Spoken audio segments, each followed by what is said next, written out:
Vamos agradecer ao nosso Pai pela oportunidade de estarmos todos juntos,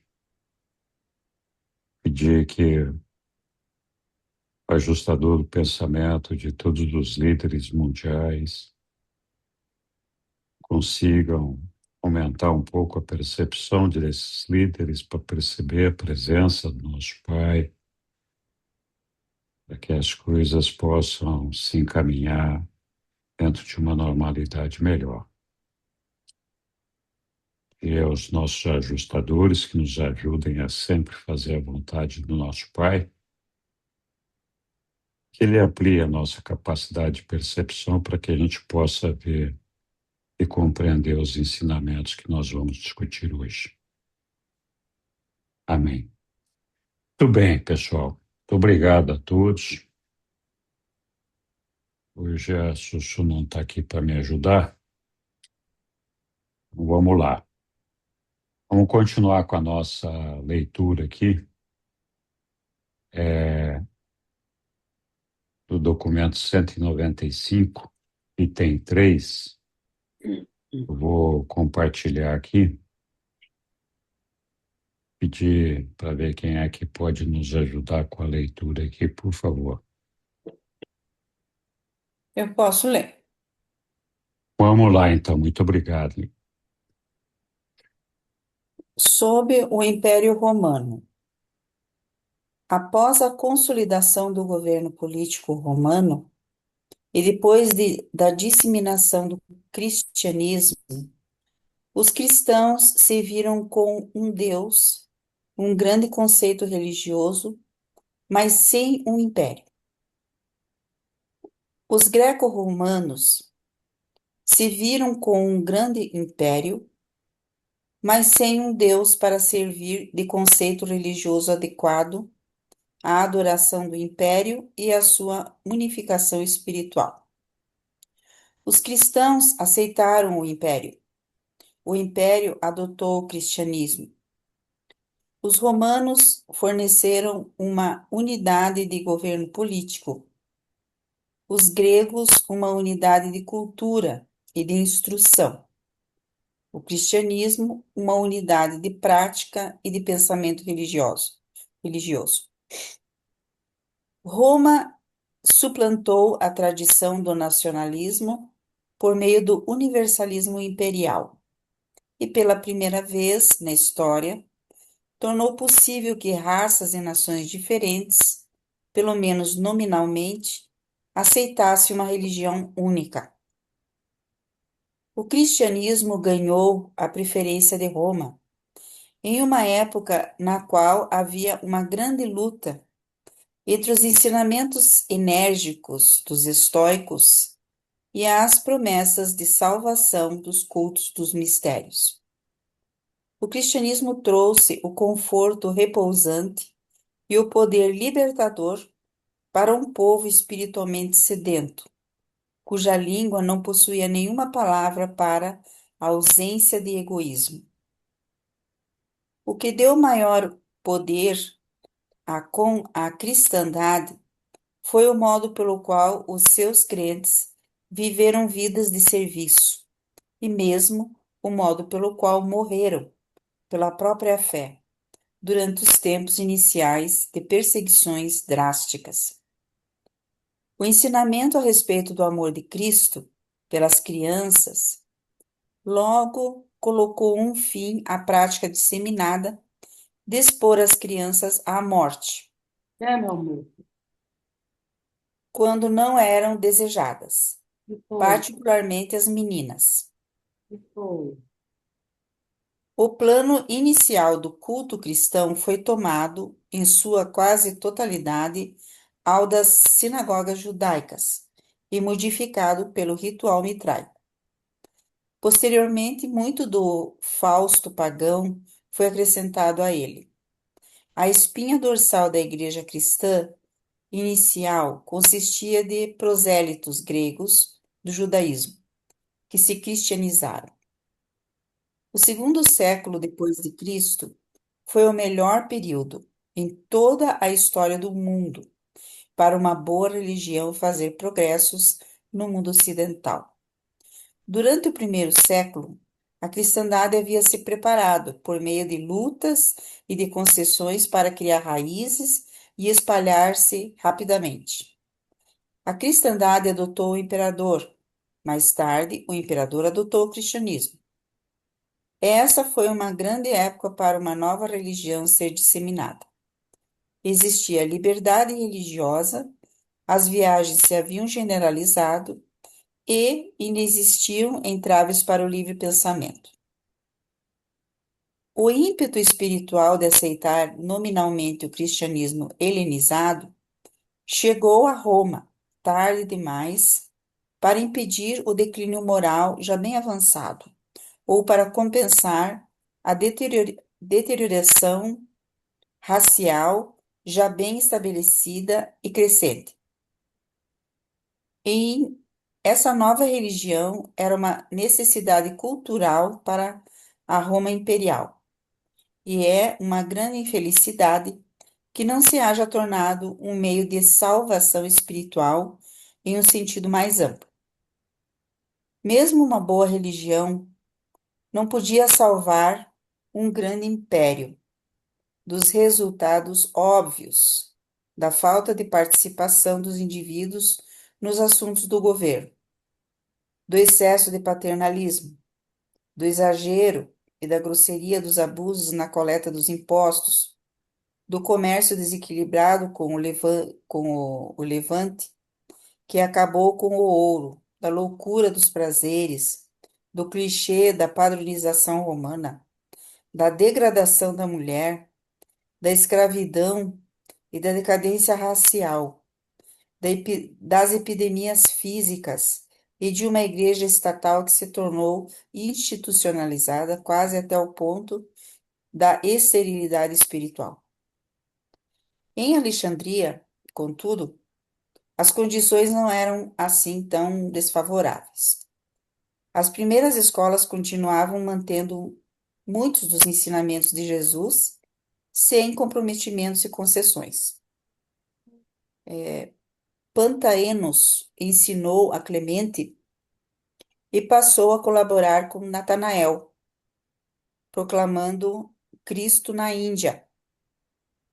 Embora alguns dos ideais de Jesus hajam sido sacrificados na edificação do cristianismo, deveria aqui, com toda a justiça, ficar registrado que, ao final do segundo século, praticamente todas as grandes mentes do mundo greco-romano passaram a ser cristãs. O triunfo estava próximo de ser completo. E esse império romano perdurou tempo suficiente para assegurar a sobrevivência do cristianismo, mesmo depois do império entrar em colapso. Mas nós temos conjecturado frequentemente sobre o que teria acontecido a Roma e ao mundo caso tivesse sido aceito o evangelho do reino em lugar do cristianismo grego. Muito Obrigada. obrigado, Liliana. Tudo bem, pessoal. Alguém quer fazer alguma observação desse trecho que nós lemos aí?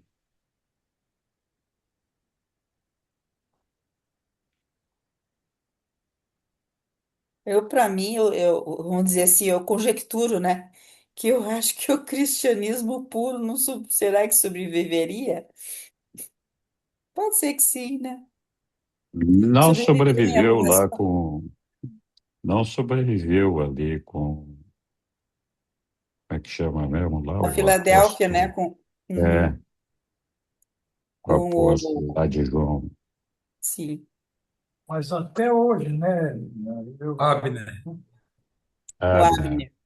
qual é a É, quantidade de cristãos e outras religiões no mundo?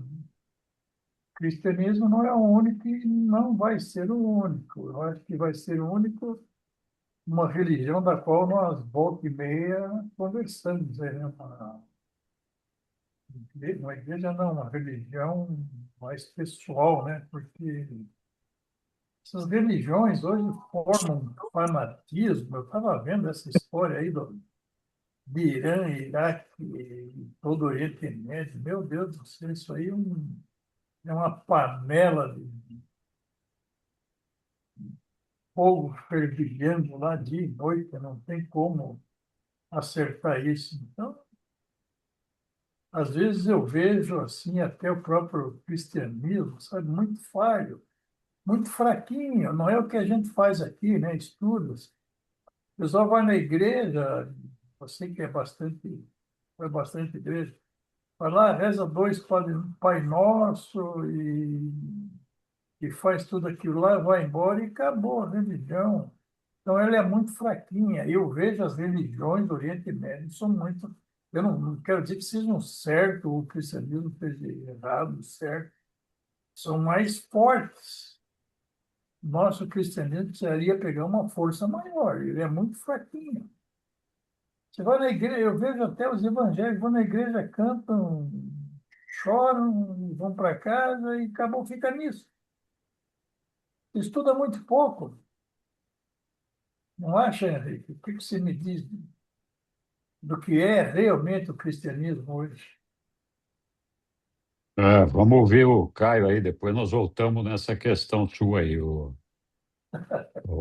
Moacir. Tá Vamos ver bom, o tá que o bom. Eu Caio acho que eu tem para nos me dizer. atravessei aí. Não, não atravessou, não. Você tem direito. Fique tranquilo. Vamos lá. Então tá bom.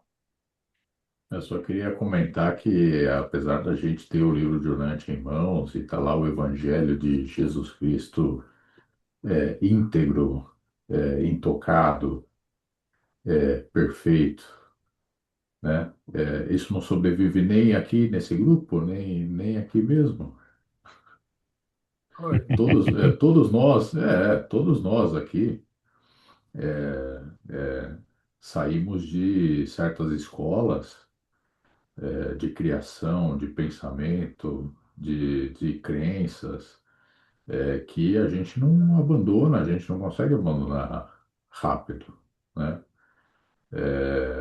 Eu fazia uma imagem quando eu era mais novo, para tentar explicar isso, e eu dizia que você nasce, você começa a estudar, você é criado e você cria suas crenças, né?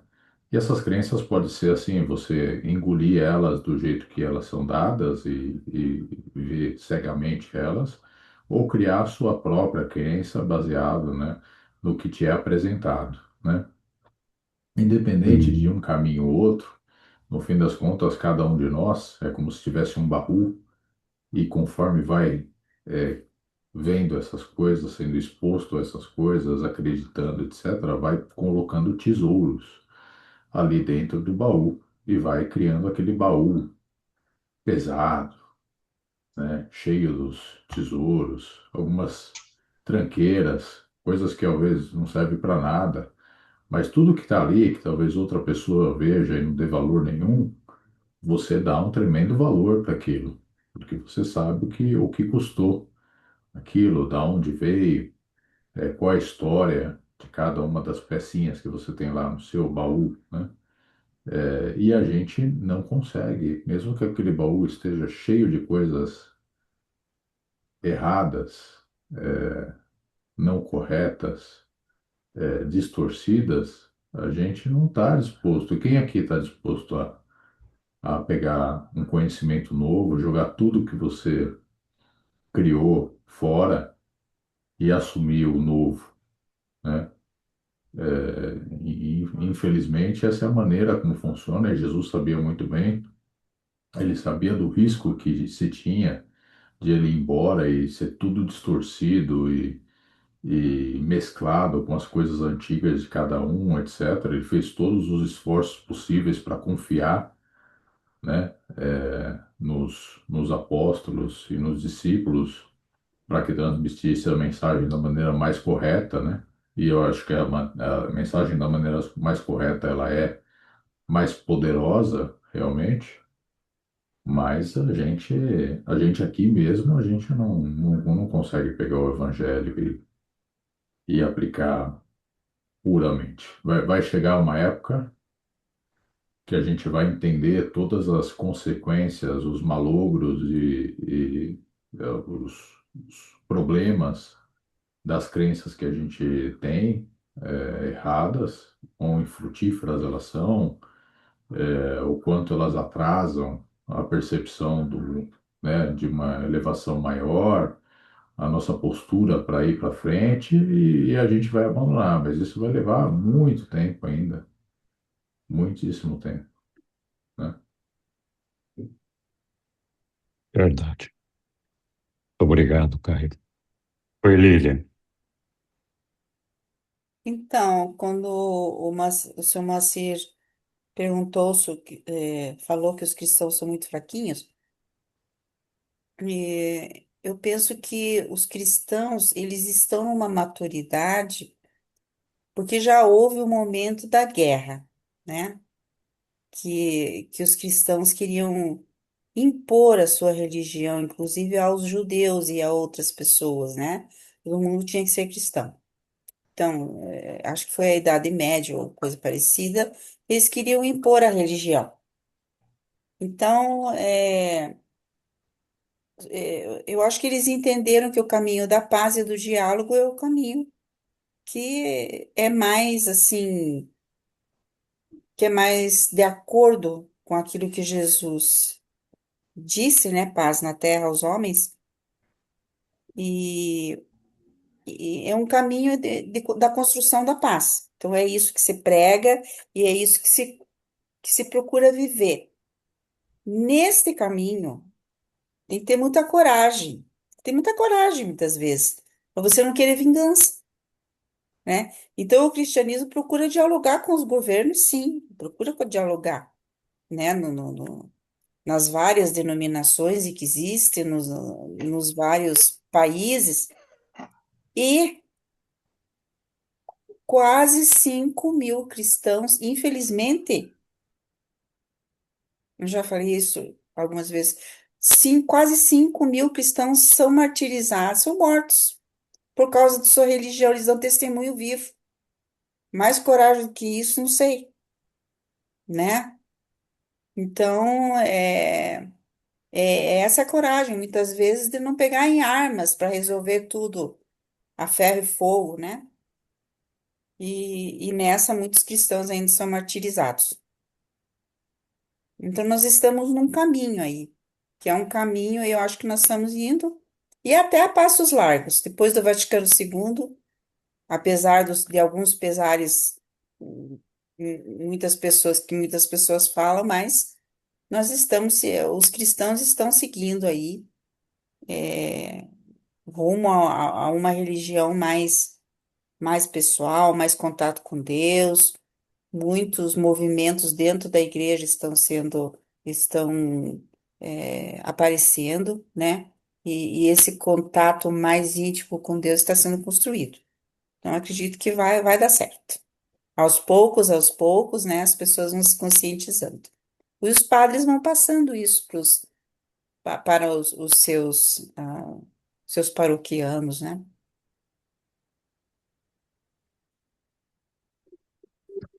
Obrigado, Lilian. Oi, Aélio.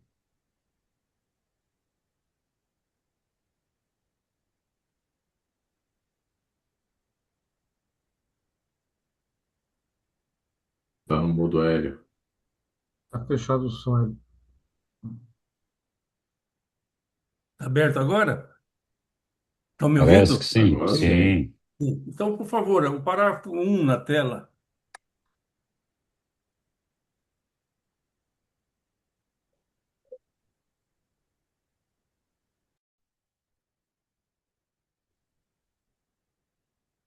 Olha lá, Aélio.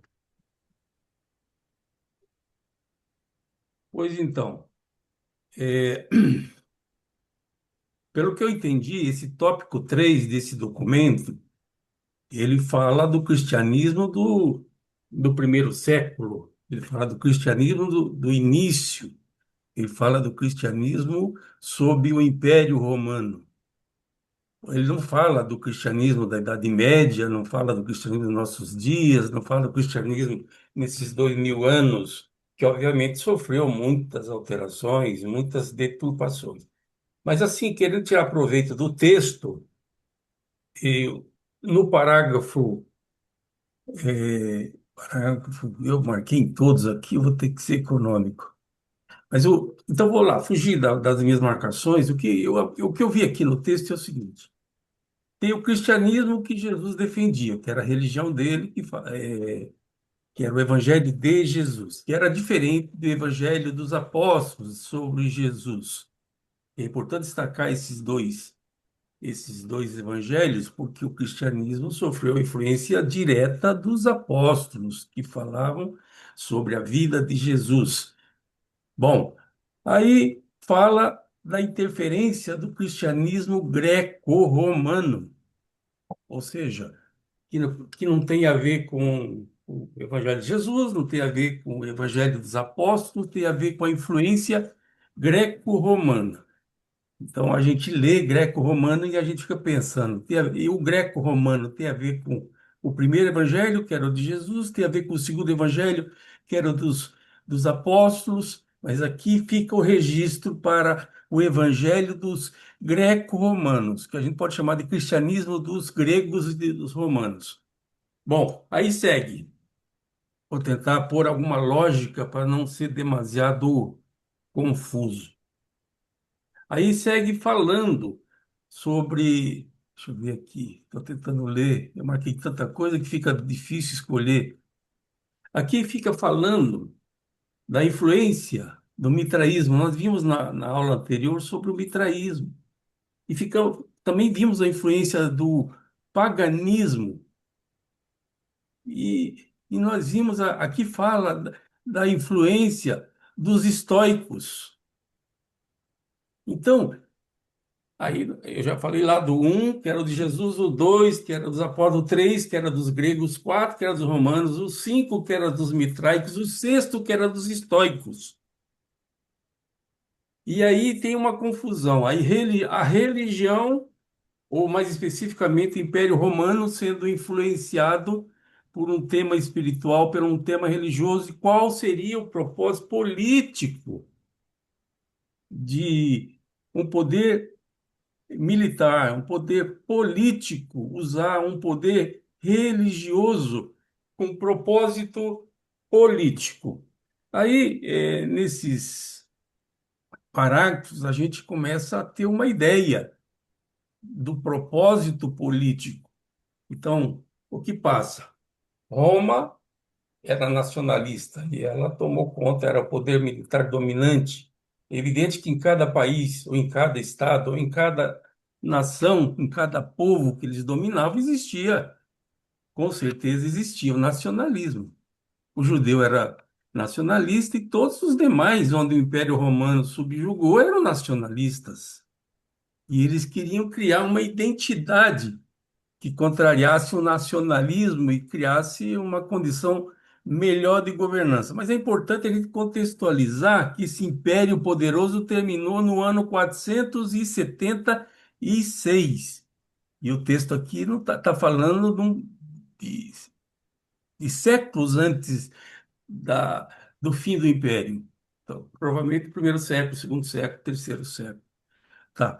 Então, o texto me fez pensar efetivamente qual era a motivação do império. Eu não estou falando especificamente do imperador, eu estou falando do império em querer criar uma religião única. E que religião seria essa? Seria a 1, a 2, a 3, a 4, a 5, a 6? E eu entendi que a religião que interessava o imperador era uma religião misturada, um pouquinho de tudo. E aí entra o conceito que nós já aprendemos aqui no livro de Urântia de concessões tais e tantas que abrigasse e confortasse toda essa gente e que os colocasse em harmonia de certa forma, ainda que essa harmonia nós saibamos, sem entrar muito nos séculos e nos milênios, nunca foi conseguida, nunca foi conquistada. De qualquer modo, não querendo falar do cristianismo nos nossos dias, nós podemos concluir, sim, e foi uma confusão danada. O cristianismo do Império não tinha nada a ver com o cristianismo de Jesus, não tinha nada a ver com o cristianismo dos judeus, nem dos gregos, nem dos romanos, nem dos mitraicos, nem dos estoicos. Mas ficou a seguinte dúvida: tá bom, o que que efetivamente os estoicos ensinavam? Já que nós estamos aqui no texto, o que que custa a gente perguntar aqui? O que que os estoicos ensinavam? E que efetivamente o cristianismo se revelou superior. Em que aspecto os estoicos estavam tão equivocados? Eu vou deixar só a provocação, eu não vou insistir porque eu já falei em demasia. Obrigado.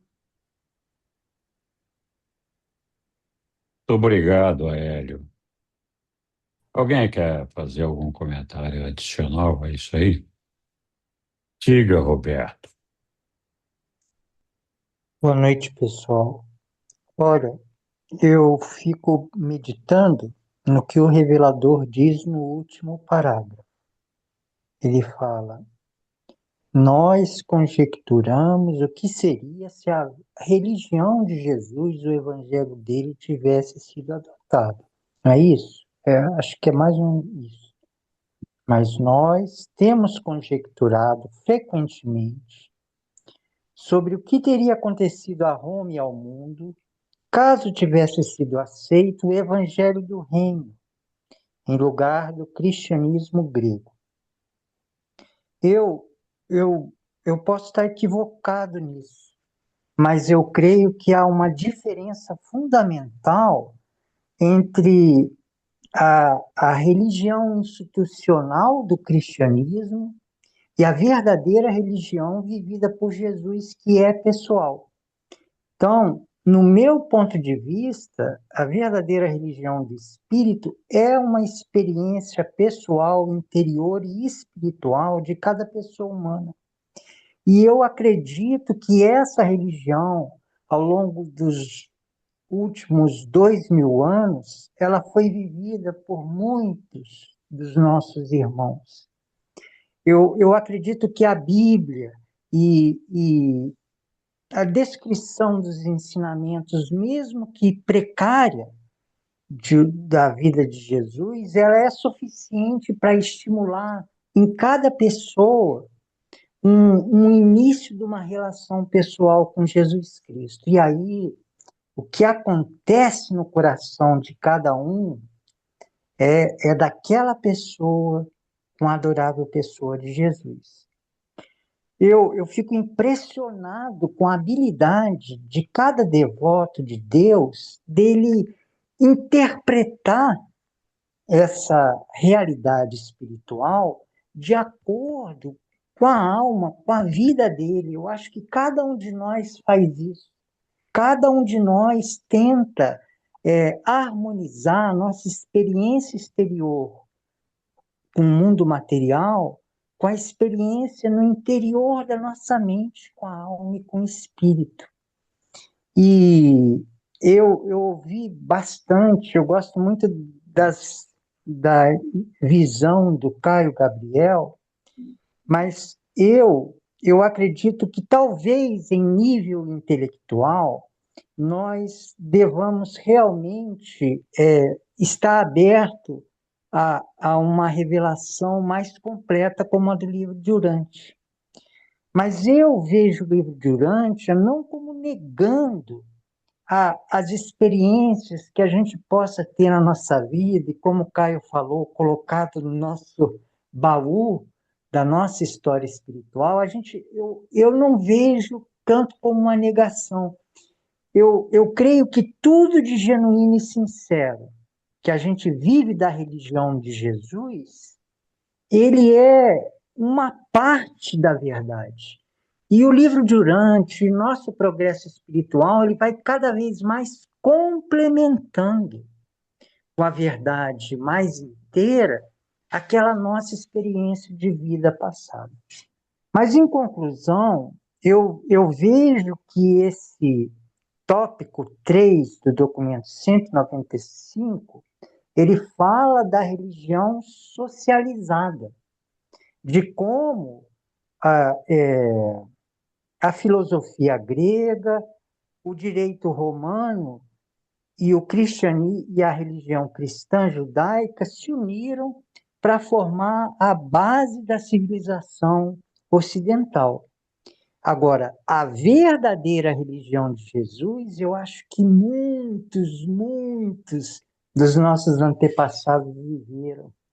E eu fico, assim, com vontade de um dia ressuscitar lá no céu e conversar com todas essas pessoas. Eu acho que é uma riqueza enorme que deve ter acontecido entre o nosso Senhor Jesus Cristo e cada verdadeiro cristão que viveu nesses últimos 2000 anos. Muito obrigado, Roberto. Oi, Sani.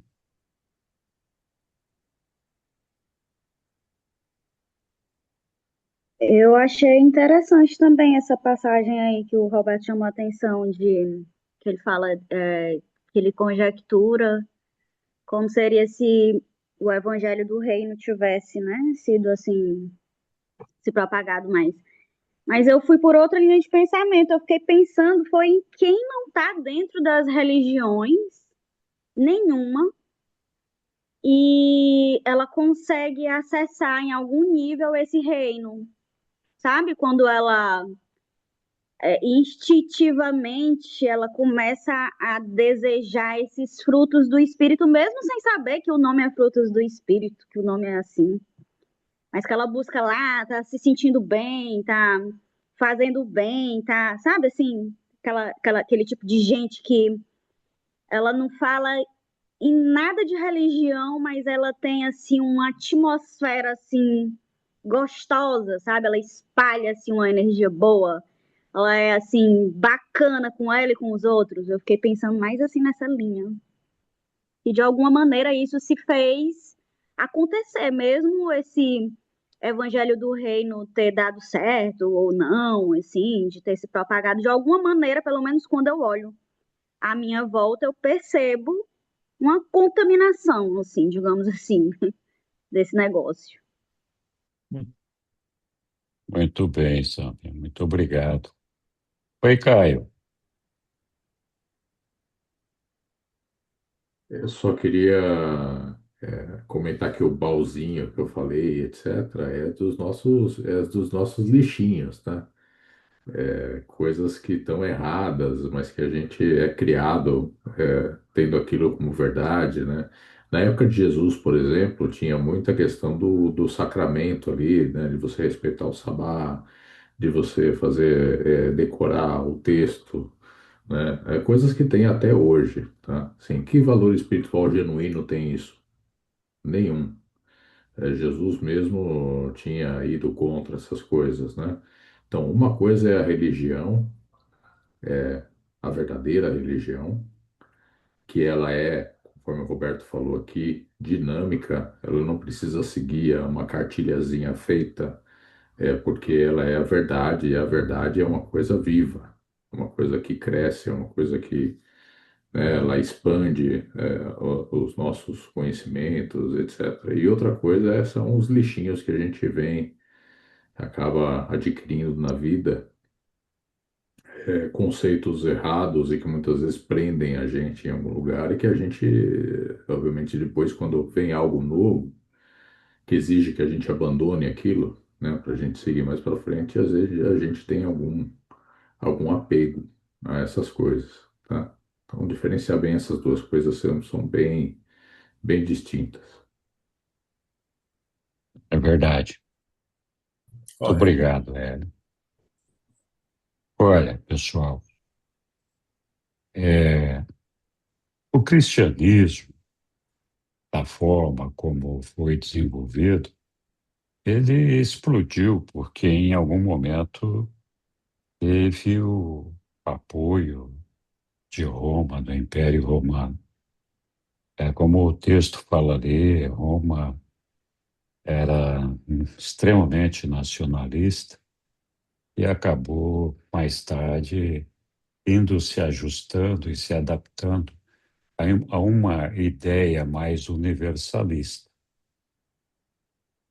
E foi por isso que ela abraçou o cristianismo, porque o cristianismo também acabou sendo um conceito de religião universalista, onde aglomerava ou aglutinava pessoas de diferentes religiões, de diferentes ideias e conceitos. O Hélio fez uma lista gigante aí das religiões que acabaram, por concessão de Paulo de Pedro, sendo incorporadas à religião cristã. Então, acabou sendo uma religião universal também, onde todos os povos acabaram aderindo a essa religião. Então, nada mais natural e evidente que poderia atrair o governo de Roma para que falasse, ó, puxa vida, né? Para que nós vamos aqui ficar lidando com estoico, com mitraico, com cínico, vamos abraçar esse cristianismo aqui que abraça todo mundo, e essa vai ser a religião do reino também. Então, isso acabou favorecendo, sem dúvida, o desenvolvimento da religião cristã, porque acabou por combinar questões econômicas, políticas, o poder com o poder da religião também. Então, isso fez com que facilitasse o desenvolvimento dessa religião. O texto, evidentemente, não fala de algumas coisas que nós sabemos bem. Ele fala: olha, nós não seguimos, isso está muito claro no texto, a religião de Jesus, que era uma coisa muito simples. A religião de Jesus foi e é extremamente simples. Deus é nosso Pai e nós somos todos irmãos. Essa é uma verdade que, se nós a abraçamos e a levamos a sério, a nossa vida tem que passar por uma mudança extremamente radical. Então, nós temos, de um lado, um cristianismo que foi desenvolvido, abraçando uma série de religiões, hábitos, costumes, morais, que acabaram constituindo, na verdade, uma nova maneira de ser e de viver, e, e que incorporou coisas que não são necessariamente religiosas, né? Então, tem muita coisa moral, muitos dogmas, muitas crenças. Essas crenças, ou esses dogmas, ou essa moral que foi desenvolvida por essa religião, não nos obriga a ter um trabalho de retidão, não nos obriga a amar a Deus sobre todas as coisas, não nos obriga a amar a todos os nossos semelhantes como irmãos. Então percebam que, apesar de ter tantos dogmas, tantas crenças, tantas coisas inseridas dentro da religião cristã, ela nos dá, de uma certa forma, uma liberdade de continuarmos sendo o que nós somos, animais, tentando enquadrar a nossa maneira de ser dentro de uma regra de viver aceitável para todos, mas que não é uma regra de viver aceitável para Deus e aceitável para os nossos irmãos. O reino de Deus é muito mais exigente. A religião de Jesus é muito mais exigente que tudo isso. É por isso que a religião de Jesus não emplacou em alguns lugares, como lá Abner, que insistiu nisso daí, né? Por quê? Porque demanda muito, é preciso ter muita coragem, é preciso ter muita fé, é preciso ter muito amor para seguir a religião de Jesus. É certo que dentro do cristianismo nós tivemos muitas vítimas, muitos sacrifícios, muita gente que deu a vida por essa religião cristã que foi criada pelo homem. Mas boa parte disso era resultado de atitudes políticas misturada com fanatismo. Evidentemente, tinha as suas exceções lá. Jesus, em nenhum momento, eu sei que isso não está no texto, viu, Hélio? Em nenhum momento, Jesus pregou o estabelecimento de uma religião. O que Jesus pregava era muito simples, né? Olha, o reino de Deus está à mão, você pode entrar nele agora mesmo. Tudo que você tem que fazer é amar a Deus sobre todas as coisas e amar os teus irmãos, que é toda a humanidade, como eu amei. Simples, um negócio simples, mas que demanda tanta responsabilidade, tanta, tanto esforço, tanta coragem, que é difícil de ser seguido. É difícil ser seguido. Então, quando pergunta da religião, que religião você segue e fala, eu sou cristão, eu sou cristão sempre geralmente traz consigo a sociedade associado a essa ideia de cristão, a ideia de que nós pertencemos a uma determinada igreja. Jesus nunca criou nenhuma igreja. Na ideia de Jesus, cristão é aquele que vive os ensinamentos de Jesus. Então, que incorpora e vive esses ensinamentos de Jesus.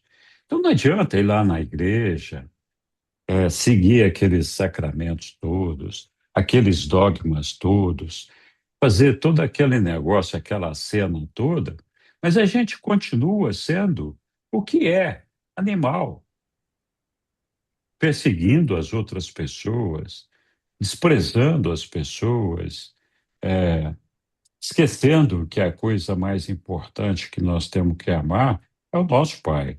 É por isso que eu digo, essas religiões nos dão um conforto, o conforto da covardia, de não ter que enfrentar a realidade que nos foi cobrada por Jesus. E é por isso que essas religiões, além de ter o apoio de Roma na época, proliferaram da maneira como proliferaram. É muito conveniente. É muito conveniente. Eu crio uma casca, uma aparência social e me autoconvenço de que eu estou sendo religioso e estou fazendo aquilo que eu tenho que fazer para alcançar Deus. Então, assim, é uma autoenganação e cristianismo nenhum, né? Porque a religião cristã não é isso, né? Não é esse apego que nós temos a essas igrejas, a esses dogmas, a essa moral, a esses costumes, a todas essas coisas que são criadas pela igreja de uma forma tal a nos escravizar com relação à igreja, né? Essa é que é a ideia. Então, o cristianismo se desenvolveu primeiro porque permitiu, foi concessivo e abraçou todas essas ideias religiosas daquela época, ideias culturais, educacionais, culturas, moral, de diferentes povos, etc. Então, se universalizou com tudo aquilo ali para atrair o máximo de pessoas possíveis e encontrou o amparo, coincidiu de encontrar o amparo do meio político, do meio militar romano, e também estava se universalizando. Então, abraçou o cristianismo como se fosse a religião de Roma também, né? Então, assim, juntou a fome com a vontade de comer, para que essa coisa pudesse acontecer como aconteceu. E aí vem todas as consequências que foram já levantadas aqui, dessas coisas que nós fomos desenvolvendo, internalizando no nosso ser, na nossa cultura, que é aquilo que nos foi ensinado desde pequenininho, que nós temos que ser assim, temos que ser assado, isso pode, isso não pode. Enche o vidro de sal grosso, coloca no escritório, amarra a fita vermelha, não passa embaixo da escada, não faz isso, não faz aquilo. Então, são todas crenças e ideias que, de alguma forma, derivaram ou foram associadas a esse cristianismo que se desenvolveu dessa forma. E nós adotamos todas essas bobagens na nossa vida que nos desviam da verdade, que é eterna. A verdade é uma só. E é nessa verdade que nós temos que pensar seriamente, profundamente, porque é nessa verdade que está a nossa eternidade. Deus é nosso Pai e Ele nos ama. E Ele é a coisa mais importante da nossa vida. E nós devemos amar a todos os nossos irmãos, a humanidade, todos são filhos desse Pai.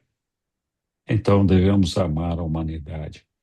E carregar Jesus no coração, levar uma vida de cristão fazendo aquilo que Jesus nos ensinou, aquilo que a gente tem que fazer.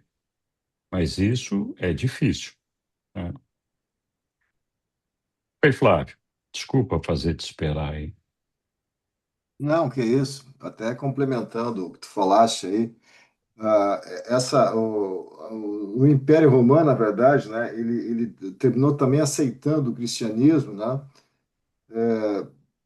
porque servia para ele como um instrumento de unificação, né, porque o Império já estava decadente, né, a, im- a igreja começou a ganhar poder, né, e a influência também de toda a questão helênica e tal, fez com que, de repente, o Império, de repente, disse assim, bom, vamos se unir, na verdade, vamos começar a aceitar a religião, né, e mais tarde a igreja quase que um segundo poder ali em paralelo, né? Então, de qualquer maneira, eu acho que tudo que foi criado nesse período aí, né, foi uma coisa muito importante, né, para o cristianismo depois crescer, evoluir, enfim, e se manter, na verdade, né, por 2000 anos aí, né, a questão da igreja, né, e não vou dizer na verdade a igreja assim como, né, a igreja como instituição, né, a questão da fé, isso trouxe a imagem de Jesus até hoje, que é uma coisa importantíssima, né? Qual é a figura na verdade mais importante hoje dos últimos 10, 15 mil anos aí, né, desde as primeiras civilizações, né? A figura que se destaca é a figura de Jesus, né?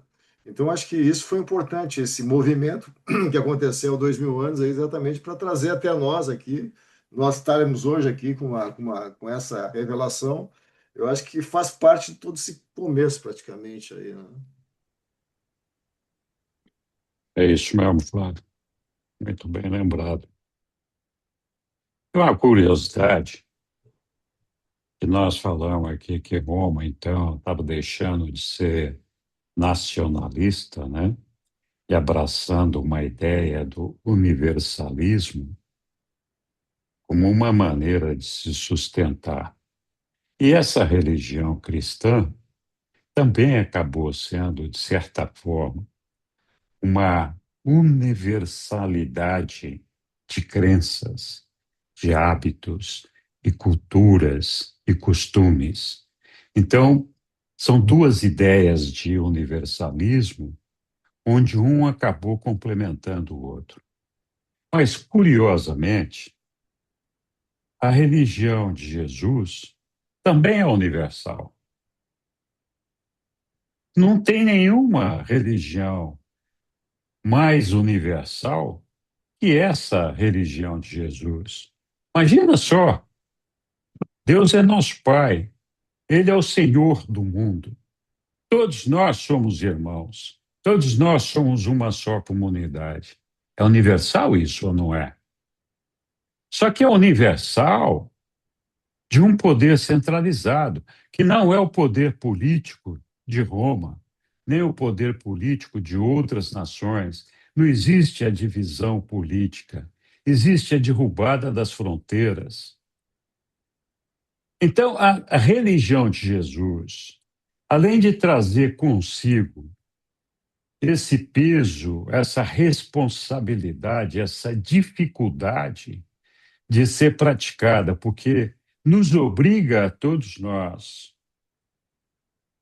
se queremos adotar essa religião, a ter então essa religião com o nosso Pai, com Deus, amá-lo sobre todas as coisas, ter fé nele, acreditar, ter a certeza de que ele é o Senhor do universo e que nós a ele pertencemos, assim como também a universalidade da irmandade dos homens, que nos obriga, de certa forma, ao serviço ao nosso Pai, serviço ao Reino. Então, uma religião extremamente difícil de ser seguida. É por isso que essa religião de Jesus não deu certo lá com Abner. O povo tinha dificuldade de abraçar esse negócio, é muita responsabilidade. E os governos, escuta, como assim? Reino do seu pai aqui, tem um Deus aqui que manda em tudo, e o meu governo não manda nada aqui? Como é que os governos da época iam dar apoio a essa religião de Jesus? É só ver o apoio que Jerusalém deu a Jesus. Então, são questões assim muito limítrofes e interessantes, né? Instigantes, porque de um lado a gente vê um regime político se sustentando em cima de uma mudança de atitude, partindo do nacionalismo para uma coisa mais universal, para poder acomodar todos os povos que eram dominados debaixo das suas asas, e de outro lado, apoiando essa ideia desse cristianismo que juntava todas aquelas culturas, aquelas nações que eram cristãs. Porque os que não eram cristãos eram renegados, tinham que ser afastados, não eram irmãos. Então, são duas ideias de universalismo completamente diferentes. E é isso que os reveladores nos contam, né? O mundo só vai ter paz, só vai ser um mundo cristão o dia que não tiver mais barreiras, o dia que tiver um governo único, o dia que tiver um só idioma, um dia que tiver uma só religião. Então, é o universalismo também. Só que carrega com ele um peso muito diferente, inclusive individual, daquele que existia lá na época. Então, a percepção dessa diferença tênue dessas realidades faz com que a gente entenda por que que nós ainda estamos patinando aqui, ainda hoje, né? Nós abraçamos uma ideia de universalismo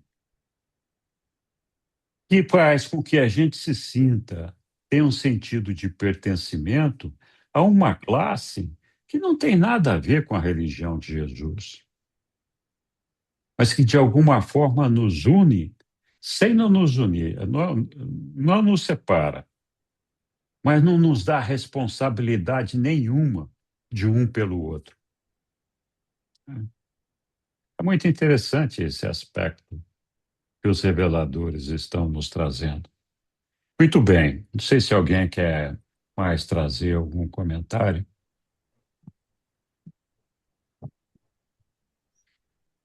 Vamos lá, então. Continuar aqui a nossa leitura aqui. Vamos buscar ao... Diga lá. Você queria falar alguma coisa, Leopoldo? Ô, Rico, desculpa, mas eu posso ler? Pode, claro, estamos aqui, está na tela. 4, a Idade das Trevas na Europa. A Igreja, estando subordinada à sociedade e aliada à política, ficava condenada a compartilhar do declínio intelectual e espiritual na chamada Idade das Trevas europeia. Nessa época, a religião tornou-se mais e mais monástica, ascética e regulamentada. No sentido espiritual, o cristianismo estava hibernando. Durante esse período, existiu, junto com essa religião adormecida e secularizada, uma corrente contínua de misticismo, uma experiência espiritual fantástica que beirou a irrealidade e que, filosoficamente, foi semelhante ao panteísmo. Nesse século de trevas e de desespero, de novo, a religião passou a ser algo de segunda mão. O indivíduo se encontrava quase perdido diante da autoridade superofuscante da tradição e do ditatorialismo da Igreja. Uma nova ameaça espiritual surgiu na criação de uma galáxia de santos, os quais, se presumia, exerciam especial influência nas cortes divinas e que, por isso, se apelasse eficazmente para eles, seriam capazes de interceder pelo homem perante os deuses. Mas a cristandade estava tão suficientemente socializada e paganizada que, conquanto fosse impotente para frustrar a vida da Idade das Trevas, se encontrava mais bem preparada para sobreviver a esse período prolongado de trevas morais e de estagnação espiritual. E o cristianismo perdurou durante a longa noite da civilização ocidental e funcionou ainda como uma influência moral no mundo quando do alvorecer da Renascença. A reabilitação do cristianismo, depois de passar pela Idade das Trevas, resultou na vinda à existência de numerosas seitas de ensinamentos cristãos, as crenças adequando-se aos tipos especiais, o intelectual, o emocional e o espiritual, de personalidades humanas. E muitos desses grupos especiais de cristãos ou de famílias religiosas ainda persistiam à época em que se fazia a apresentação deste documento. O cristianismo traz em si a história de ter se originado numa transformação não intencional da religião de Jesus em uma religião sobre Jesus. E ainda apresenta a história de haver experimentado a helenização, a paganização, a secularização, a institucionalização, a deterioração intelectual, a decadência espiritual, a hibernação moral, a ameaça de extinção, o rejuvenescimento posterior, a fragmentação e, mais recentemente, uma relativa reabilitação. Essa genealogia indica a vitalidade inerente e a posse de vastos recursos de recuperação. E esse mesmo cristianismo, até agora presente no mundo civilizado, de povos do mundo ocidental, e tem à frente uma luta de existência, pela existência, que é ainda menos auspiciosa do que aquelas crises acidentadas que caracterizavam as suas batalhas passadas para alcançar o predomínio. A religião confronta-se agora com o desafio de um novo tempo de mentes científicas e de tendências materialistas. Nessa luta gigantesca entre secular e o espiritual, a religião de Jesus finalmente irá triunfar. Obrigado. Obrigado, Leopoldo.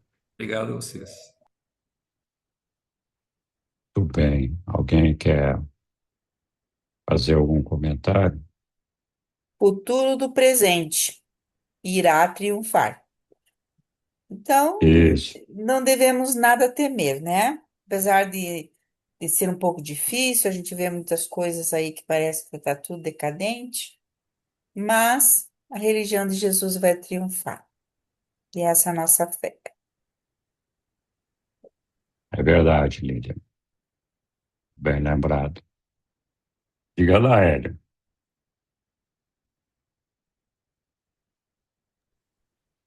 E, por favor, coloca na tela o texto. Deixa eu entrar aqui que eu saí. O texto do parágrafo 3. Tudo bem, está lá. Eu dividi esse parágrafo em versículos a cada frase. Eu vou pular direto para a frase número 3 desse parágrafo, que diz o seguinte: eu vou ler. É, não, esse aqui eu marquei, mas não é o que eu quero falar. Põe o 4, por favor.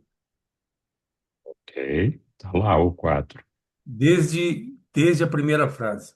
Eu vou ler inteira, porque aqui basicamente é uma análise do cristianismo atual, não apenas do cristianismo de época. Fala da origem que permanece a influência até os nossos dias. Vamos lá, eu vou ler. O cristianismo traz em si a história de ter se originado numa transformação não intencional da religião de Jesus, nós falamos no parágrafo anterior, em uma religião sobre Jesus. No segundo parágrafo, no segundo frase. E ainda apresenta a história de haver experimentado a helenização, ou seja, os gregos colocaram a filosofia deles dentro do cristianismo. A paganização, os romanos fizeram o mesmo. A secularização, a institucionalização, com hierarquia, com vestes sacerdotais, com ritos e rituais, a deterioração intelectual, a decadência espiritual, a hibernação moral, a ameaça de extinção, o rejuvenescimento posterior, a fragmentação e, mais recentemente, uma relativa reabilitação. Bom, aí sigo.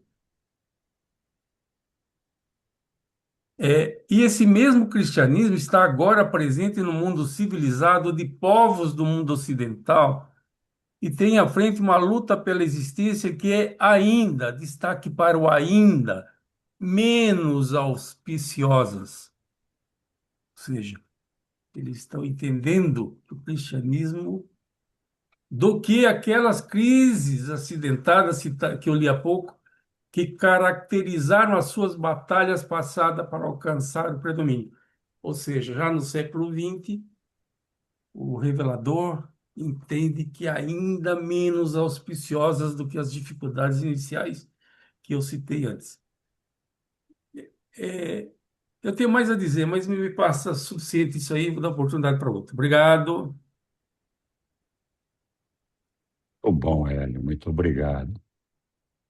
Oi, Yara. Boa noite, Henrique. Boa Boa noite, noite. pessoal. Eu fico pensando como que nós somos agraciados de estarmos aqui tendo a oportunidade de conhecer a história e de estarmos nos destacando e nos distinguindo, nos permitindo uma liberdade maior, como diz no último capítulo do livro, né? A religião de Jesus, a fé, como que isso como que a gente consegue ir introjetando, entendendo e compreendendo isso para a gente ter uma vida onde a gente possa ser suporte para a gente, né? Ou seja, quando você falou há pouco, achei muito interessante da religião que não responsabiliza e o livro de Jurântia nos traz essa responsabilidade, né? Através da história de Jesus e da religião de Jesus. Como, como realmente é difícil mesmo, viu, Henrique? Eu sinto essa dificuldade de fazer um trabalho interno constante, sabendo que é por aí mesmo, é por aqui mesmo, né? E como que isso organiza um pouco mais a nossa saúde mental, inclusive, para que a gente possa ajudar, inclusive, outras pessoas. Não só a gente, né? Mas também a gente, principalmente nas relações humanas, porque Jesus ele conseguiu mostrar mais a história, né? Assim, o que ele veio mostrar, que é a religião dele e do Pai, nas relações. Mas essas relações, elas precisam, no nosso mundo atual, ser olhadas e nutridas. Então, eu fico ouvindo aqui e fico pensando como que a gente vai mudando com o que a gente vai raciocinando daqui.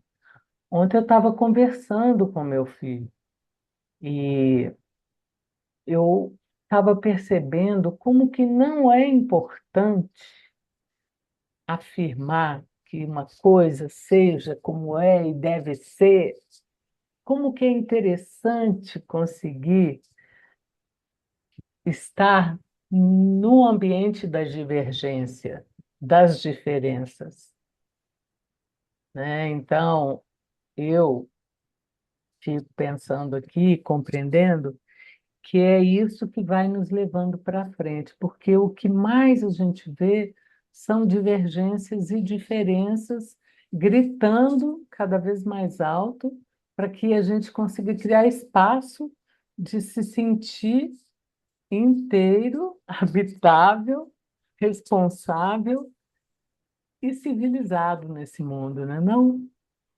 E que a nossa civilidade não seja uma superficialidade, que dê condições da gente viver nesse mundo e das pessoas também viverem nesse mundo. Então, eu acho que a gente tem que trabalhar muito. É muito mesmo. Eu fico feliz de fazer parte do grupo de Urante. Eu nunca imaginei que pudesse refletir tanto É bom, Yara. e junto, né? É, isso mesmo. Obrigado. Oi, Obrigada. Roberto.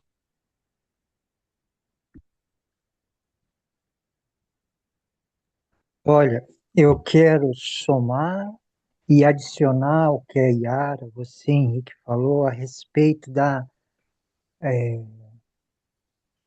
do esforço para ser um verdadeiro cristão. Embora seja simples a afirmação de que Deus é o nosso Pai e a Mãe Espírito é a nossa mãe, e que nós todos somos irmãos, imediatamente, se você vive essa, essa afirmação da família universal, você se torna responsável por todas as outras pessoas, são todos nossos irmãos. Hoje eu estava conversando com uma pessoa até próxima, e essa pessoa fez uma afirmação assim: ah, não é da minha família. Eu, como assim? Nós somos todos da mesma família. Quando você está com uma visão mais secularizada, é a minha família, meu eu, e cada um que cuida de si, cada um por si, Deus por todos, você não é tão responsável, não. Você só tem o seu eu, seu ego individual. Agora, se de fato você acredita que você está numa família universal e que a gente recebe tudo praticamente desse Criador maravilhoso, é responsabilidade. E essa responsabilidade ela se reflete numa ação a cada pensamento, a cada palavra. Porque você está sempre assim, será que o Criador dos universos, o Criador da minha pessoa e da minha alma, está feliz com isso que eu estou pensando, com isso que eu estou desejando? A gente às vezes fica desconfortável com o papai, com a mamãe perto, né? Ah, filhinho, é isso, a gente quer ser isso. Imagina o grande pai, a grande mãe sempre eternamente perto. É uma responsabilidade constante. Agora, é, eu, eu, eu volto a dizer que, embora eu achei sensacional a descrição do livro do cristianismo, né, que ele vai falando, a helenização, a paganização, esse trecho que o Aélio releu para a gente, eu fico impressionado com a capacidade de síntese da revelação histórica, espiritual, científica do livro de Urântia, mas eu ainda acho que isso que está sendo revelado é do aspecto exterior, e que no interior de cada pessoa, a verdadeira religião do espírito, ela é vivida. Ela é vivida.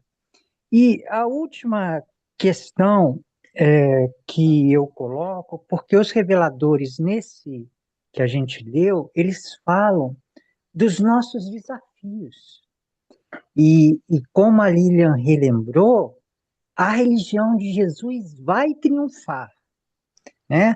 A gente tem desafios menos auspiciosos, como o revelador falou, que não sei se eles quiseram dizer que as lutas anteriores do cristianismo eram muito mais ferrenhas e que a gente agora vive numa situação que não são tão auspiciosos, não são tão difíceis o que a gente tem pela frente. Mas essa questão da batalha entre o secularismo e a verdadeira religião vivida pelas pessoas, ela é muito sutil, eu diria, né? E eu fico pensando e concluo a minha fala aqui, o que a gente pode fazer? Eu não tenho dúvida que com essa revelação, assim, que vai triunfar. Jesus Cristo vai triunfar. Mas o que a gente agora pode fazer em termos práticos para não ficar só de espectador nessa evolução espiritual que está contagiando o nosso mundo? Eu acho que é um momento de grandes transformações religiosas, espirituais, tecnológicas. O mundo há 50 anos atrás era completamente diferente. Olha que transformação da família humana que a gente presenciou nos últimos 50 anos. O que a gente pode fazer nisso? O que a gente pode fazer? Boa pergunta, Roberto. Olha, a questão volta sempre para o mesmo ponto, né? O que é verdade e o que não é. É por isso que é importante nós questionarmos se faz sentido alguma das coisas que nós abraçamos como sendo verdades. Então, a gente aprende que a família é verdade. Sim, a família é uma verdade. Ah, o batismo é uma verdade. Ah, para algumas religiões, o cabelo não pode cortar. Para algumas religiões, tem que usar esse tipo ou aquele de de roupa, porque isso é uma verdade. Tem que fazer isso, tem que fazer aquilo outro.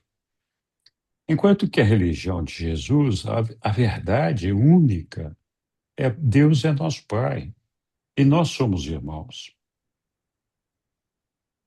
Quando a gente pensa nisso, a maioria de todas as outras verdades pregadas pelas demais igrejas, ou por todas as igrejas, elas acabam sendo derrotadas, sendo perdidas. A gente percebe o quão pueril, quão vazio é a maioria dessas realidades e verdades que nos são pregadas por todas essas religiões. E a gente percebe a dificuldade que é seguir a religião de Jesus. Imagina só, se todos os povos do mundo tivessem de fato abraçado a religião de Jesus, de Deus é nosso Pai e nós somos todos irmãos. Que disputa nós estaríamos enfrentando por território? Que disputa nós estaríamos enfrentando por política, por militares? Se nós somos todos irmãos, e Deus é nosso Pai, o reino é dele, não é nosso. Não tem nenhum político no meio do caminho. É o nosso Pai. E nós somos todos irmãos. E nossa terra pertence a todos nós. Nós somos uma família única.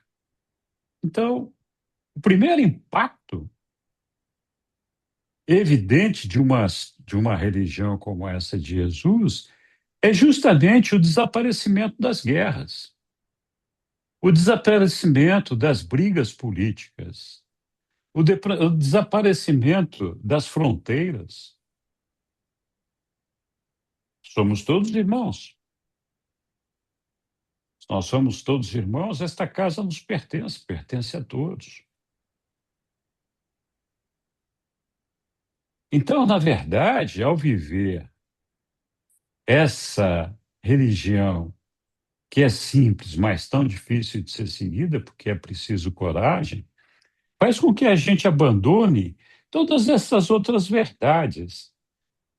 Essas verdades que, assim, nós somos irmãos se nós fazemos parte da mesma religião.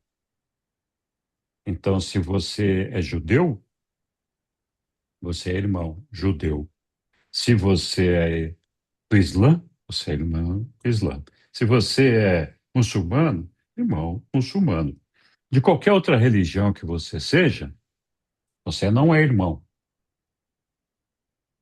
Na religião de Jesus, não importa que cor, que país, onde você nasceu, de onde você veio, quem é sua mãe, quem é seu pai, seu cabelo é comprido, gordo, magro, fino, alto, baixo, tá? Todo mundo é irmão. Então, por isso que Jesus dizia, né? A minha paz eu a deixo convosco. Porque ali não tem mais disputa, acabou a disputa. É tudo de todo mundo, tudo igual, né? Esse é um ponto, né? Nós queremos dividir, não dividir aquilo que nós temos, aceitar a ideia de que todo mundo é nosso irmão, tem os mesmos direitos que nós temos, as mesmas, né? Não é fácil. Mas essa é a maneira, essa religião é a que vai consertar o mundo, né? Oi, Sandra. Henrique, enquanto todos estavam falando, e principalmente na tua fala, de que Deus é nosso Pai, amar toda a humanidade, que falando é simples, é tão simples, né? Eu comecei foi a rir aqui, meu Deus do céu, simples. Mas aí, assim, saindo da brincadeira, falando no sério, o que complica é a seguinte coisa, assim, que fica, pelo menos aqui na minha cabeça, né? É essa questão dos semelhantes. né? Porque assim, eu não consigo amar, por exemplo, aquele gordinho lá da Coreia do Norte, que fica ameaçando de apertar o botão vermelho para explodir o mundo. E aí entra a questão dos semelhantes. Onde que entra essa parte dos semelhantes para eu tentar pelo menos chegar numa pontinha dessa, assim, de ser uma pessoa que ama a humanidade? Porque às vezes eu tenho vontade de dar um tapa até num animal que tá aqui, serelepe aqui do lado, e ele é mal educado e dá um negócio. Imagina também com pessoas, tem assim atritos, tem conflitos. Eu não sou uma pessoa tão zen quanto eu posso transmitir assim, não sei, alguém pode achar, mas eu não sou, eu tenho aquela coisa assim. E eu sei que tem um lado animal e tudo, mas quando eu passo por esse lado intelectual de saber na teoria, né, vou amar pelo menos os meus semelhantes, onde que entra essa parte? E se é dito no livro de Urântia, relatado, que Jesus falava para amar os semelhantes, ou ele realmente falava amar toda a humanidade, independentemente de quem seja e do que a pessoa ao seu lado esteja fazendo? Então, Jesus de fato falou isso, sabe? Que Deus é nosso Pai, e que nós somos todos irmãos, e que nós devemos amar uns aos outros como Ele, Jesus, nos amou. Então, Jesus não tinha essa discriminação de dizer esse sim, esse não, porque, como filho do Pai, ele segue a orientação do Pai. Nós sabemos que o ajustador do pensamento, que é o Pai, habita todos os seres humanos aqui de Urântia. Então, gordinho, magrinho, inclusive aquele gordinho lá da Coreia do Norte que você estava falando, aquele cascorento lá, é Jesus, o ajustador do pensamento, está na mente dele. Se ele vai ser uma boa pessoa ou não, se ele vai fazer burrice ou não, se ele pode prejudicar as outras pessoas, as demais pessoas do mundo, é uma coisa que ele tem que tratar com Deus. Nós não precisamos concordar com tudo que acontece de errado no mundo. Muito pelo contrário. É nosso dever, é nosso dever buscar fazer com que as pessoas, vendo Jesus em nós, possam seguir o guiamento e orientação de Jesus. Nós não temos que concordar. Muitas vezes, Jesus discordou daqueles que o cercavam. Mas, para isso, nós não precisamos ser agressivos, nós não precisamos ser excludentes, nós não precisamos ser julgadores. A gente tem que tentar consertar pelo bem, com a razão, com a calma, com o amor, com o serviço, com a dedicação. Não cabe a nenhum de nós condenar qualquer pessoa que seja do mundo inteiro para dizer, não, esse aqui não merece entrar no reino de Deus, esse aqui não merece ser chamado de irmão, esse daqui tem que ser excluído da face da terra. Tem alguém que está cuidando disso, e não somos nós. Então, a nossa luta tem que ser por construir um mundo melhor e fazer com que as pessoas percebam que o mundo pode ser diferente se nós abraçarmos a Jesus e seguirmos a religião de Jesus. É por isso mesmo, essa é uma religião tão difícil. Nos obriga a abrir mão de muitas coisas, nos obriga a amar até os nossos inimigos, na esperança de que todos eles possam se salvar, conhecer a Deus e, quem sabe, um dia ser admitido no reino de Deus e continuar lá do outro lado com a sua personalidade devidamente ajustada para o amor do nosso Pai. Então é difícil mesmo, não é fácil, não é fácil, mas esse é o dever de casa. Porque senão nós vamos sempre ter aquela coisa de que, o meu cabelo vermelho eu não gosto. Ah, tatuagem no nariz, pelo amor de Deus, que coisa feia. Ah, gordinho, por que que tá gordinho? Ah, alto, magro, homossexual, mulher, homem, preto, branco, amarelo, vermelho. O mundo tem essa diversidade. E a diversidade inclui o bem e o mal. Então, nós temos que aprender a lidar com essas coisas. Nós não precisamos gostar, mas temos que aprender a lidar com essas coisas sem provocar mais guerras. A nossa luta tem de ser a de trazer a paz, de trazer o amor, de trazer os frutos do espírito, tolerância, respeito, serviço, dedicação. Nem sempre dá resultado. E muitas vezes a gente vai querer mesmo esganar o outro ali do outro lado, mas tem que controlar. Temos que aprender que não é esse o nosso papel. Oi, Lilian. Então, assim, eu penso também, né? Jesus falou para nós amarmos o próximo, né? E é a todos, são todos filhos de Deus. E esse amor é um aprendizado diário, porque muitas vezes a gente tá sem paciência com o irmão, a gente tá sem paciência. Então a gente tem que treinar para se acalmar e ter paciência. Nós não podemos fazer grandes coisas com o que está acontecendo na humanidade, assim como essas guerras e tal. Mas, respondendo o Roberto, que ele falou, o que que nós podemos fazer? Nós podemos amar o nosso próximo, né?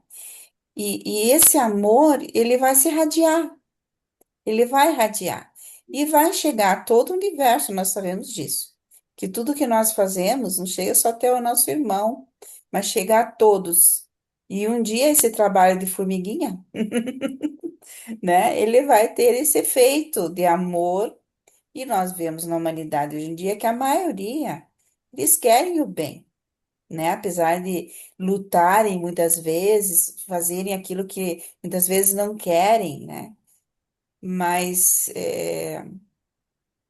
as coisas vão se encaminhando e é parte de nós treinarmos a cada dia de amarmos os nossos irmãos.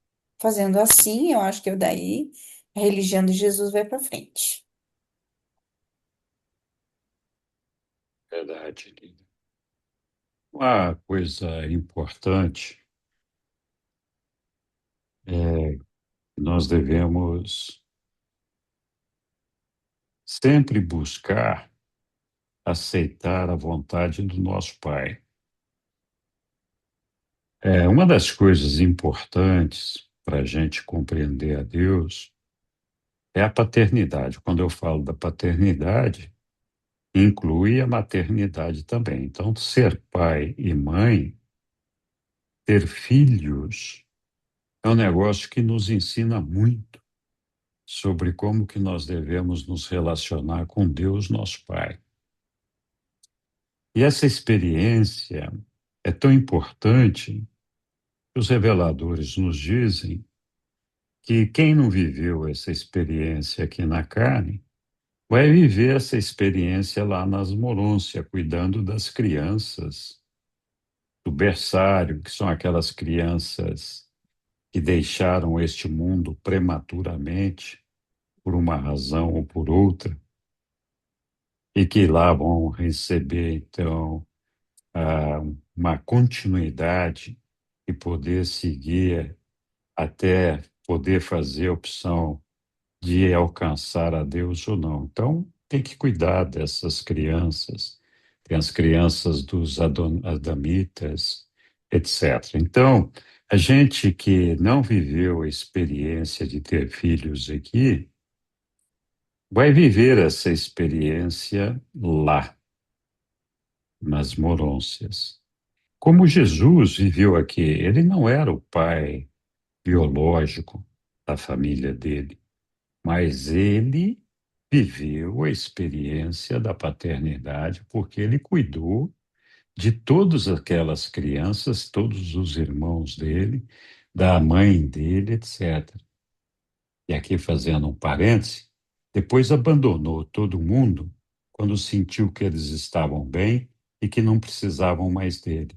E falou: agora é chegada a hora de cuidar as coisas do meu pai, que é mais importante do que toda essa gente que está aí.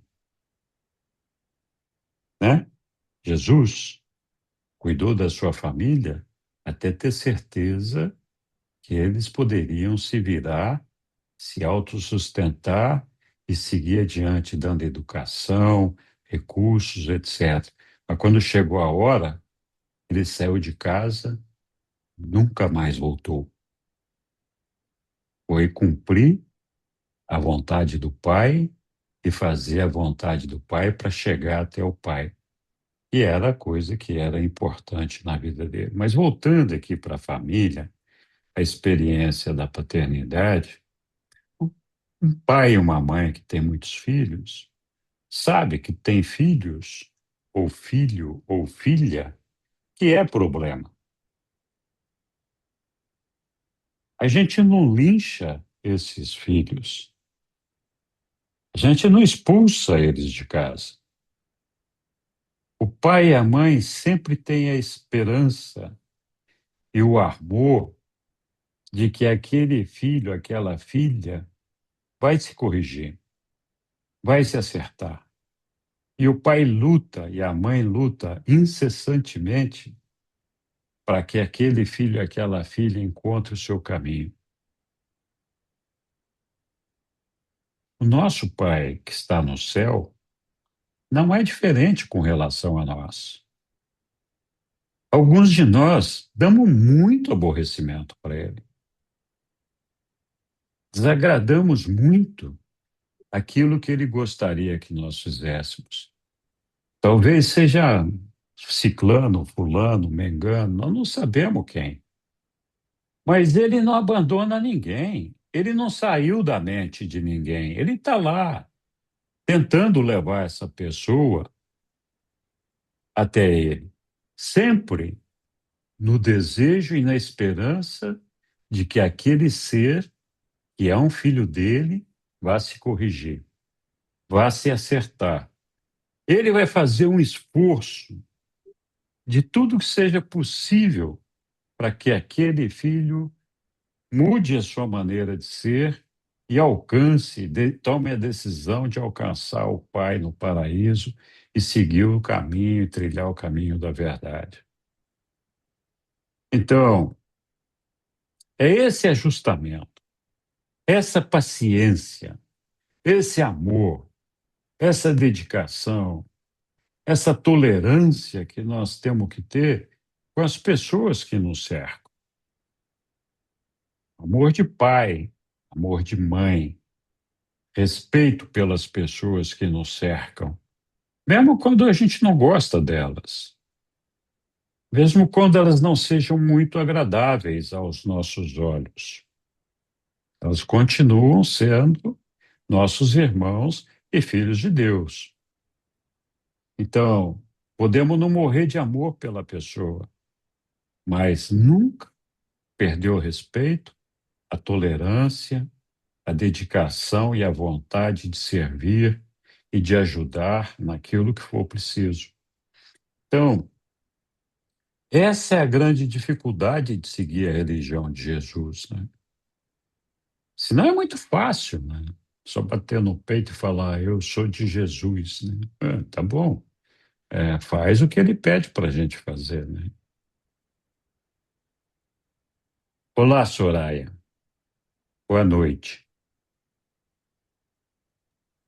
Olá, boa noite. Eu estou ouvindo pela primeira vez, conseguindo participar de uma reunião, mas eu estava Bem-vinda. ouvindo, muito obrigada. Eu estava ouvindo vocês falarem sobre o amor ao próximo, né? E aí Sim, me veio ao pensamento que o amor que a gente deve ter pelo nosso próximo, pelo nosso semelhante, não é um amor sentimento, é um amor comportamento. Porque desta forma, a partir do momento que você se comporta com cordialidade com as outras pessoas, sejam elas quais forem, você está tendo um comportamento de amor. Então, a partir do momento que você tem respeito pelas pessoas, você está tendo um comportamento de amor. Então, esse amar ao próximo não é morrer de amores, não é o que a gente sente, por exemplo, pelo nosso pai, pela nossa mãe, pelos nossos filhos. Mas é um jeito de se comportar de maneira adequada. Por pior que a pessoa seja, uma pessoa mal-humorada, mal-criada, um bêbado, seja lá o que for, o máximo que a gente pode sentir, o máximo de sentimento que a gente pode ter por essa pessoa é piedade, compaixão. E enquanto essa pessoa está num momento de desequilíbrio, o que a gente pode fazer por ela? Faz uma prece para Deus, ó Pai Eterno, cuida dessa pessoa. Não é nada mais do que isso. Né? Ao invés de uma pessoa desagradável estar sendo assim, se comportando de uma maneira chata e tal, ao invés de você se estressar com aquela pessoa, ignora, ou simplesmente fala, tá bom, e não dá trela, assim, não entrar na pilha. Então, a partir do momento que você se comporta dessa forma com todas as pessoas, você está criando um círculo melhor, de uma energia melhor à sua volta. E automaticamente, quem convive com você vai passar a fazer a mesma coisa. E se todo mundo fizesse isso, a gente não teria um mundo melhor? Esse é meu pensamento em relação a amar ao próximo. E eu acho que tudo que Jesus tentou nos ensinar foi isso. Este amor não é aquele amor sentimento lá do coração, assim, apaixonado, coisas desse tipo, não. É um jeito de conviver com respeito, com educação, se comportar com amor. É isso. Bom, Soraya, gostei bastante. Muito obrigado. Oi, Yara. Eu ressoo com as palavras trazidas, né, e as ideias e pensamentos que a Soraya apresentou, e você também, Henrique, uma vez que a gente pode também incluir uma nova pergunta, né? É assim, tem a pergunta aqui hoje colocada pelo Roberto, o que que a gente pode fazer? Eu trago assim, é o que que eu tenho feito, é o que que a gente tem feito, reforçando a ideia do comportamento, né? Quem sou eu que me comporto e que faço o que estou fazendo? Onde eu vivo, né? Eu estou me lembrando de Jesus conversando com Pilatos. Ele foi bem nessa linha. Ele não estava morrendo de amores pelo Pilatos, né? Assim, sentimentalmente falando, mas ele estava dialogando com o irmão, né? E dentro do diálogo dele, ele estava trazendo a experiência dele para o diálogo, sustentou, independente do que fosse acontecer ali. Então, isso, para mim, soa mais real. Quando eu estava falando de divergência e de diferenças, é exatamente isso. As pessoas têm comportamentos diferentes, pensam e poderão pensar e seguir assim por um caminho inteiro enquanto estiverem aqui, inclusive eu. Mas o que que a gente está fazendo quando a gente está encontrando, quando a gente está conversando, quando a gente está escutando e quando a gente está relacionando com as pessoas? Então, que amor é esse que a gente pode reconhecer? E eu gostei disso, do comportamento que põe a gente mais observadora do que é que a gente está fazendo. Ontem eu estava assistindo um jogo de futebol e no final a violência transbordou, não houve contenção possível por muito tempo, né? Então, assim, São situações reais Cortou também. a Yara, ou foi eu que caí? Para mim, você tá intacto. Ah, E tá. eu nem percebi se eu tiver caído. Mas Uhum. então é isso, sabe? Assim, é o que eu e nós estamos fazendo quando a gente sai daqui, fecha o livro, termina a aula, termina a reunião, como que a gente vai dormir, como que a gente acorda, com quem está fazendo parte da nossa vida e com quem a gente está dialogando na vida. É isso aí. Muito bom, Yara. O quanto a Muito gente bem está lembrado. inteiro, e o quanto a gente está inteiro e inteira também, quando a gente está com alguém. Isso aí. Oi, Sâmia. Gostei muito do conceito que a Soraya trouxe sobre amar, né, a humanidade, o próximo, porque ficou uma coisa mais viável, assim, do meu ponto de vista, eu consigo respeitar muito, muito, muito até o comportamento mais imbecilizado que a pessoa possa ter. E isso eu fico ali tranquila. Então, porque realmente eu estava pegando esse conceito de amor como se fosse aquele amar de toda a alma, de sentir aquele amor e realmente dá essa confusão, né? Quando associa com respeito, fica mais leve, pelo menos para mim.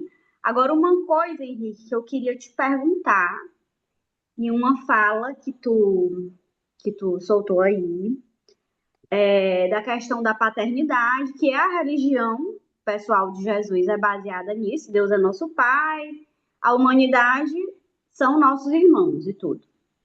Mas eu sei que cada pessoa tem um conceito de Deus, do Pai, do Criador do universo.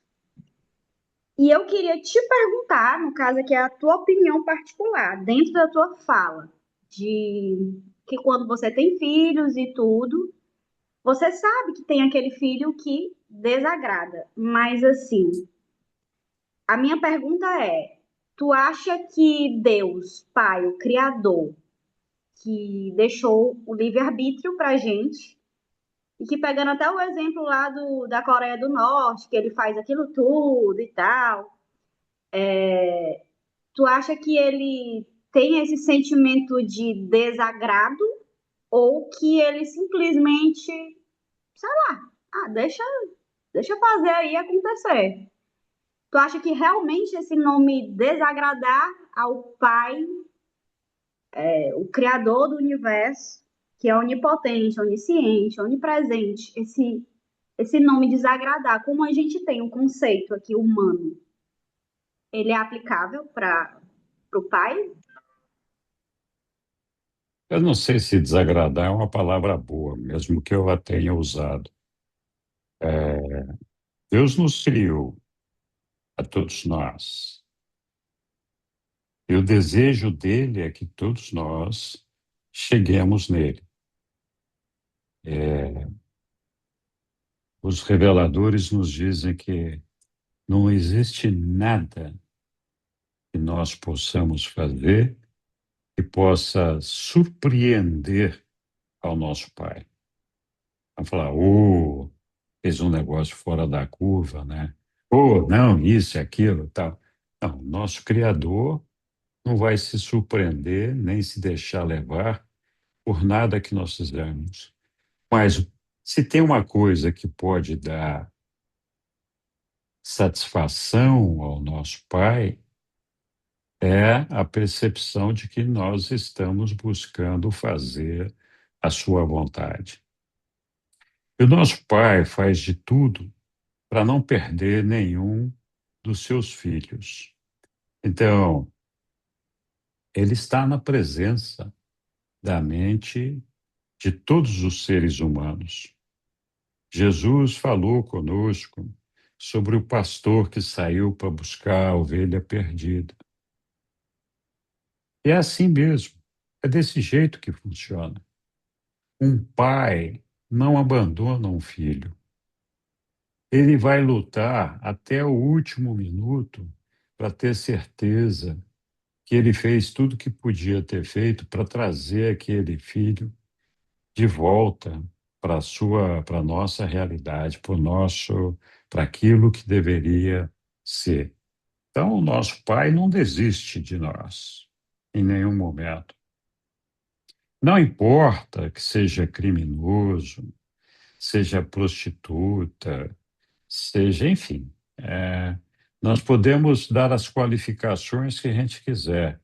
Nosso Pai vai estar lá, almejando um momento em que nós possamos mudar de atitude. Ainda tem uma coisa importante, né, que, assim, o nosso Pai, ele pode, Deus, o Pai, ele pode ver o fim a partir do início. Então, ele sabe,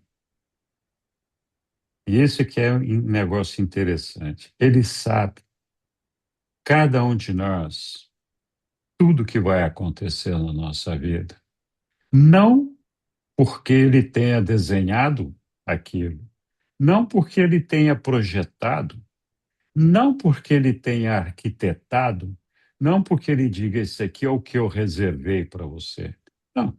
Ele sabe, porque ele tem ciência do passado, do presente e do futuro, exatamente o que vai acontecer na vida de cada um de nós. E mesmo assim, mesmo sabendo que alguns de nós não vamos vingar, ele não desiste. Ele continua lá. Ele continua lá fazendo todo o trabalho, todo o esforço, todo o empenho para ver se consegue. Não desiste daquela ideia de estar conosco e lutando o tempo todo para nos levar até onde nós temos que ir. Então, assim, é difícil a gente falar que o Pai vai se desagradar com alguma atitude nossa. Mas o desejo do nosso Pai é que todos nós possamos alcançá-lo, todos nós possamos chegar nele. E ele não desiste, mesmo sabendo quando não vai dar certo, né? Essa questão da paternidade é importante para que todos nós podamos perceber a maneira como o Pai nos trata, a maneira como ele acha que nós devemos tratar os nossos semelhantes. Então é assim, Jesus disse que mudou a regra de ouro. A regra de ouro para todos nós era assim: amar a Deus sobre todas as coisas e aos nossos semelhantes como a nós mesmos. E Jesus disse: eu vou dar um novo ordenamento a essa regra de ouro.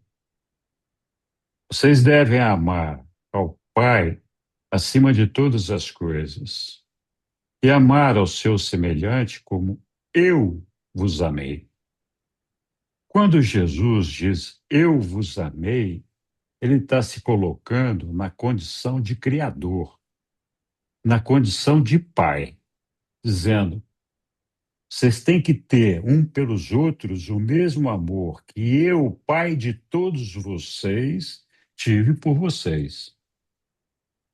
Então, essa é que é a ideia de comportamento ou de amor pelo nosso semelhante.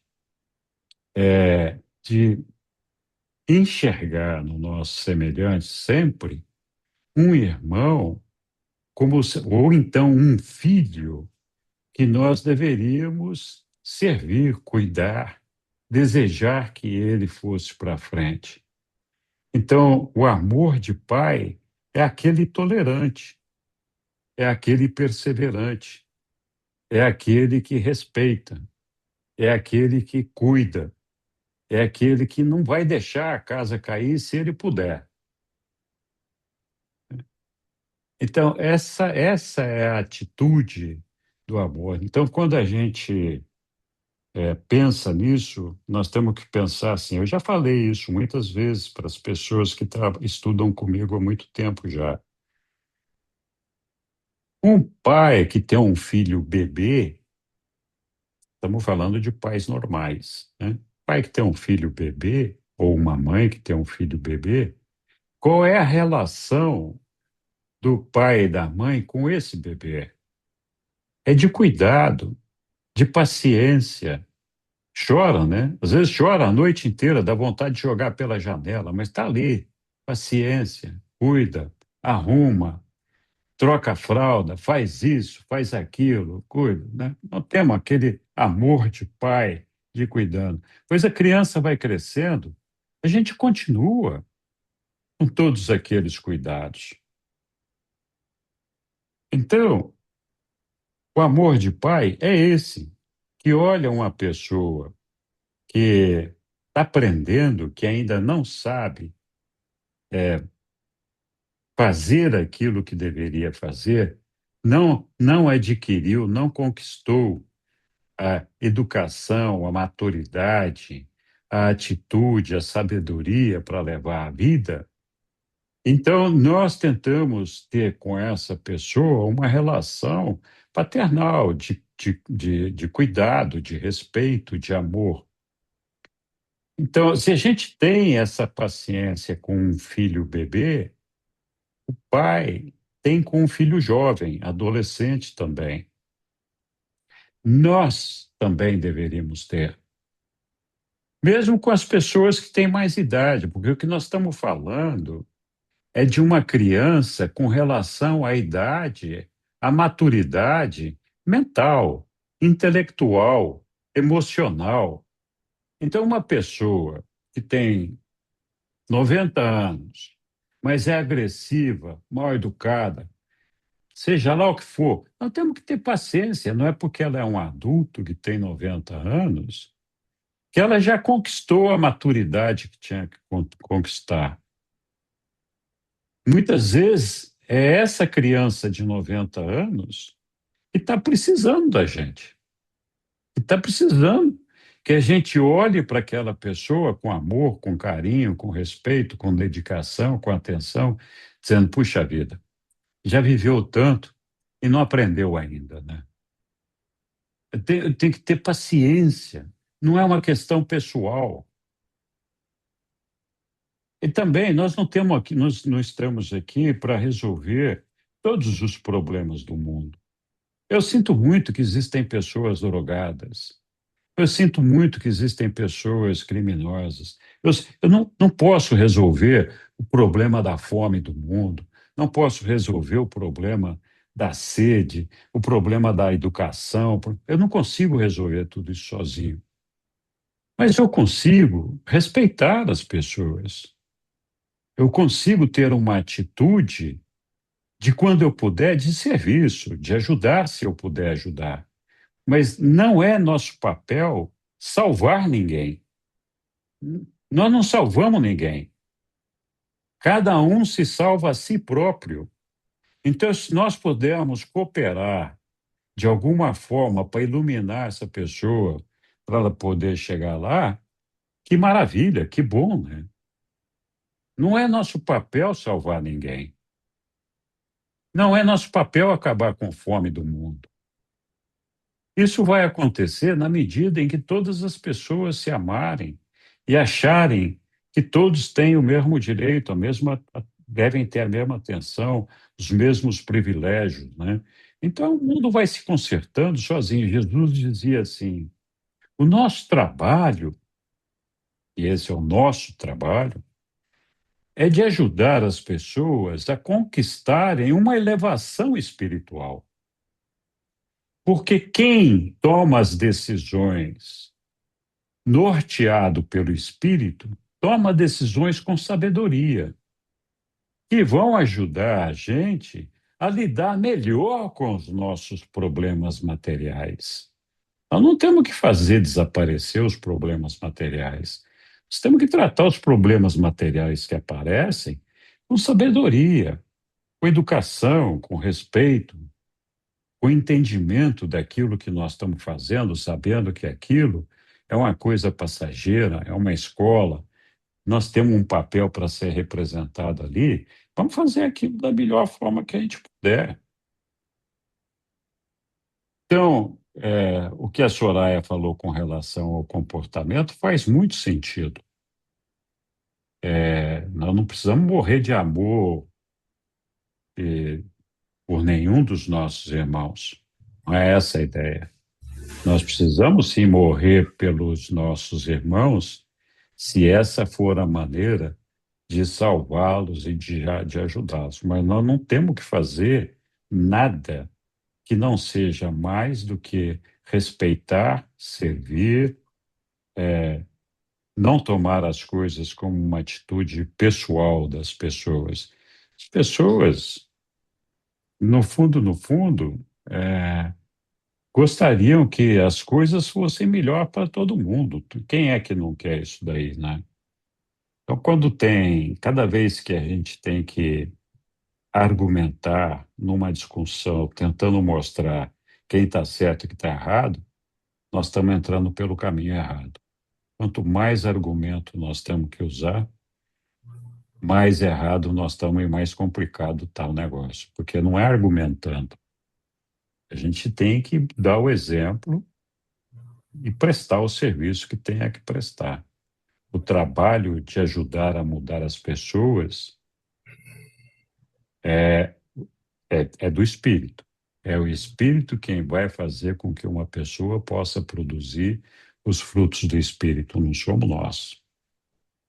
Mas nós podemos inspirar as pessoas a dizer, puxa vida, fulano tem uma vida tão legal, tão paciente, tão de paz, tão de amor, tão bem iluminada. E por que que é assim? É porque ele vive Jesus, ela vive Jesus. Aí, quem sabe se eu fizer isso também, eu vou aprender e vou melhorar, né?